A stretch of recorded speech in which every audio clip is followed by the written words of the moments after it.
오컬? 네, 안녕하세요. 알맹이 털기 10화, 벌써 10번째 시간입니다.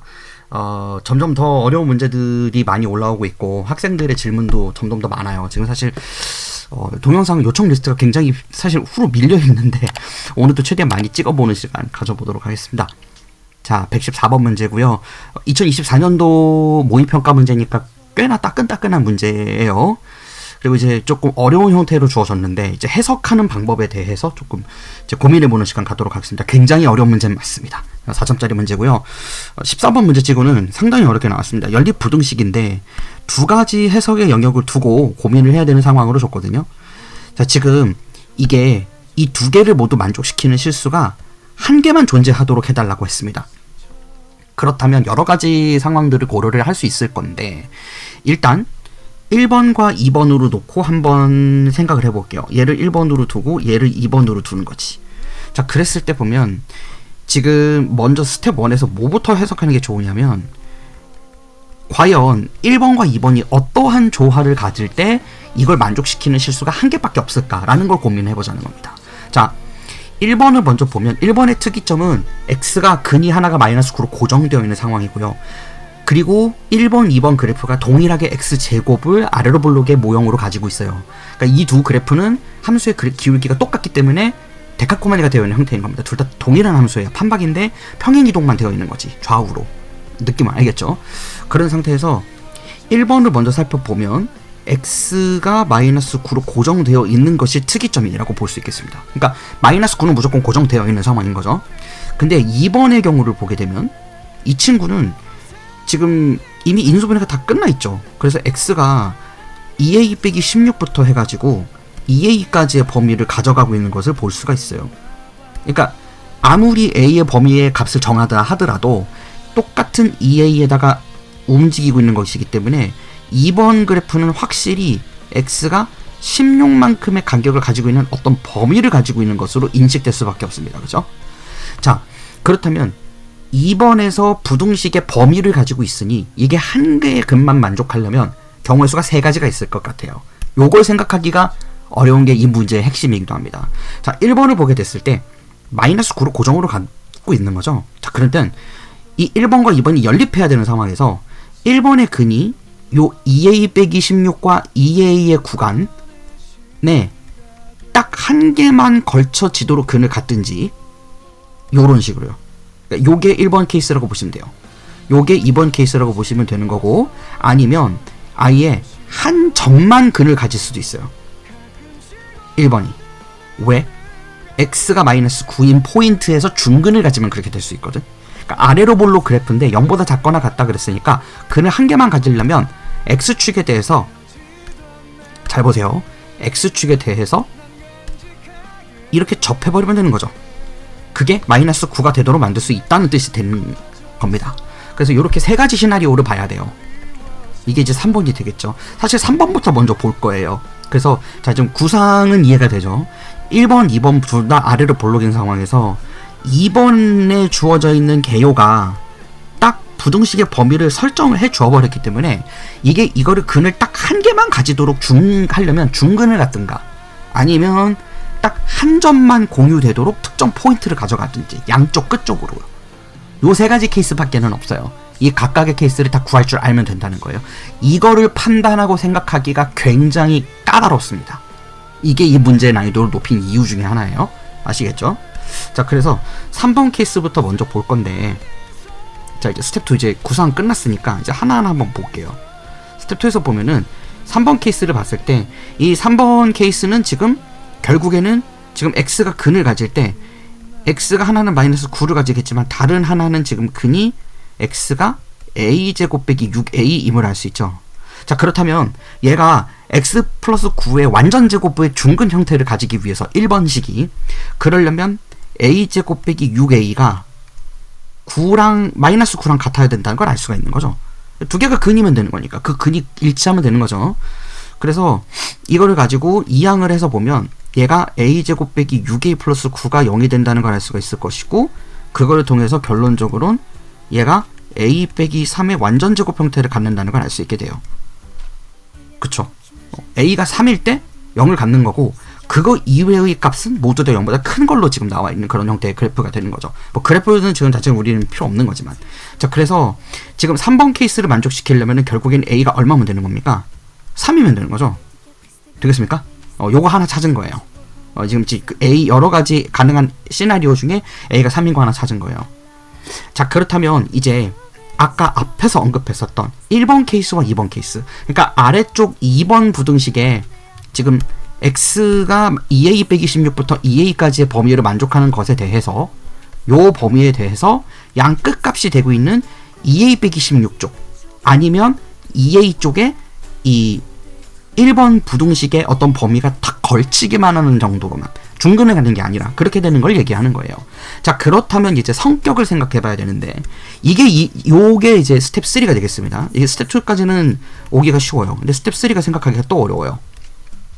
잘 보세요. 이거 어렵습니다. 지금 a제곱 빼기 6a와 9의 마이너스 9의 관계를 생각해 봐야 되거든. 그러니까 일단 a가 3이 아님을 전제로 해야 되는 거죠. 그렇게 되게 되면 1번식도 중근을 갖는 것이 아니라 x가 두 가지 양상이 있을 겁니다.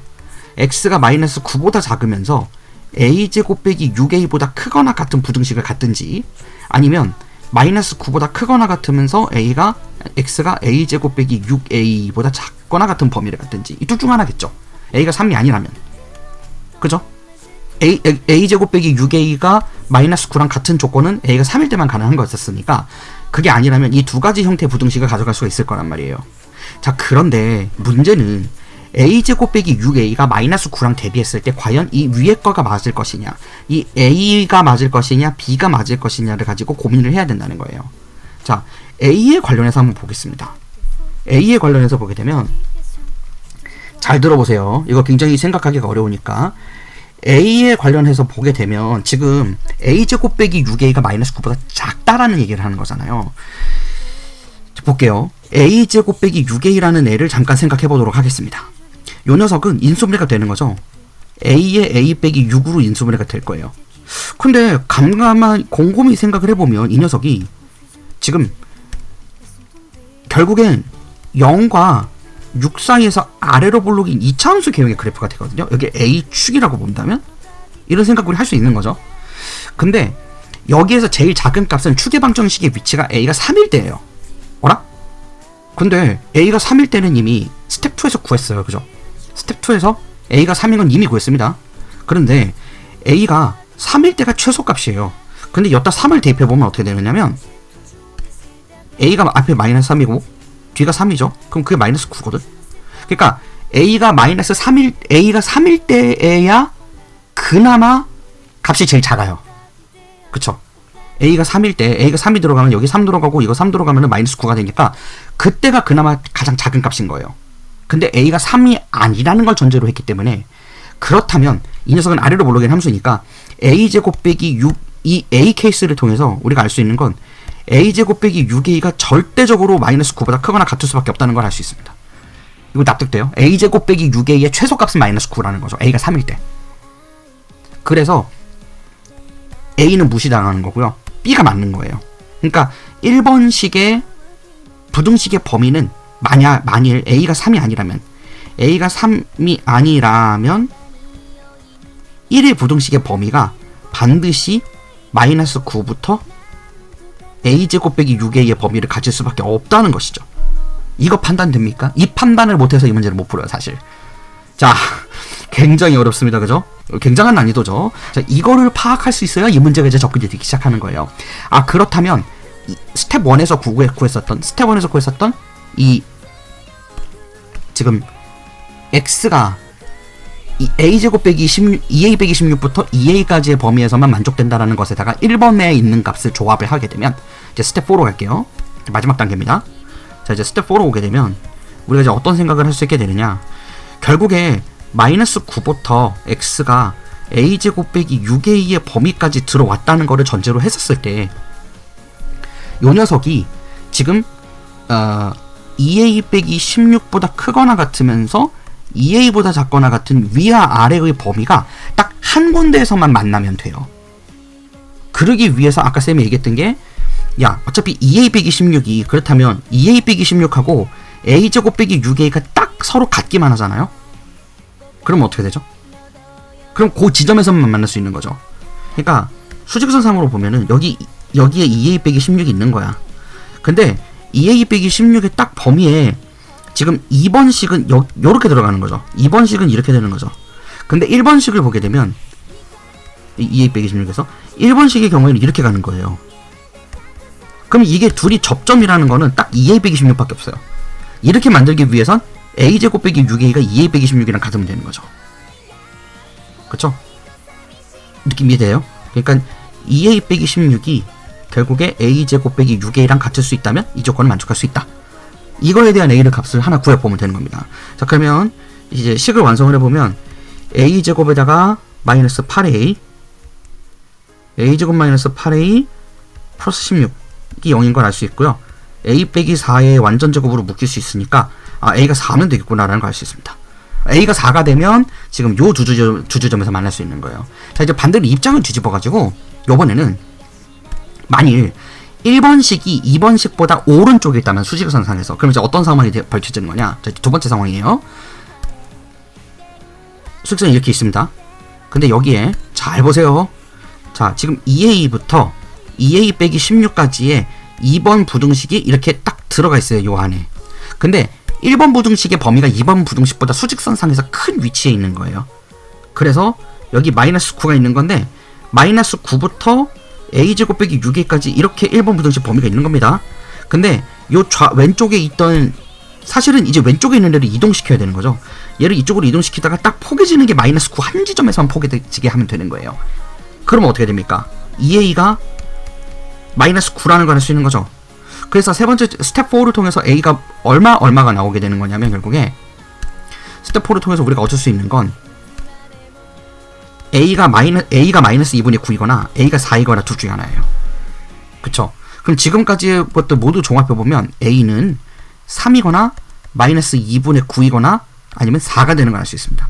이 세 가지 값을 다 더하면 7에다가 2분의 9를 빼야 되는 거죠. 그쵸? 그래서 27이 14? 그러니까 2분의 14 빼기 2분의 9가 되면서 네, 정답이 2분의 5가 되게 되겠습니다. 상당히 어려운 문제입니다. 정말 어려운 문제 맞고요. 고등학교 1학년 학생들이 이런 것들을 생각하기에는 굉장히 어려운 난이도의 킬러 문제라고 볼 수 있겠습니다. 사실 완벽한 킬러 문제라고 보기에는 조금 어렵지만 생각을 이렇게까지 가져가기가 굉장히 어렵다 라는 것을 볼 수 있겠습니다. 그러니까 여러분들이 부등식을 구하려고 할 때 부등식의 범위값으로 해가 주어지면 굉장히 간단하게 풀거든요. 근데 이렇게 딱 한 가지 값만 존재하도록 만든다 그러면 엄밀해지다가 못해서 한 점에서만 답이 주어지게 하다 보니까 굉장히 복잡해서 골머리를 앓는, 특히 여기에서 a제곱 빼기 6a가 왜 마이너스 9보다 클 수밖에 없는지에 대한 상상력, 이 추론력, 이거를 발휘하는 게 굉장히 어렵다는 겁니다. 확실히 교육청 자료 문제들이 많이 그런 것 같아요. 그래서 여러분들이 이런 것들을 연습하기 굉장히 좋고, 동네 이제 갑판고고 같은 경우에는 이런 형태의 문제 충분히 나올 수 있거든요. 꼭 좀 외워두셨으면 좋겠고요. 이런 형태의 문제가 출제됐었을 때 잘 적응해서 풀어야 되는데 시간이 많이 모자랍니다. 한 5분에서 10분 정도로 생각해야 되는 문제예요. 사실상 틀리라고 내 문제인 거겠지. 그렇지만 생각의 고리를 가져가다 보면 저렇게도 생각할 수 있겠구나, 그런 것들을 맛보는 시간 됐었으면 좋겠습니다. 좀 많이 어려웠고요. 요 다음 화에도 계속해서 조금씩 더 어려운 문제들 등장할 텐데 긴장끈 바짝 조이고 같이 따라와줬으면 좋겠어요. 오케이, 다음에 찾아볼게요.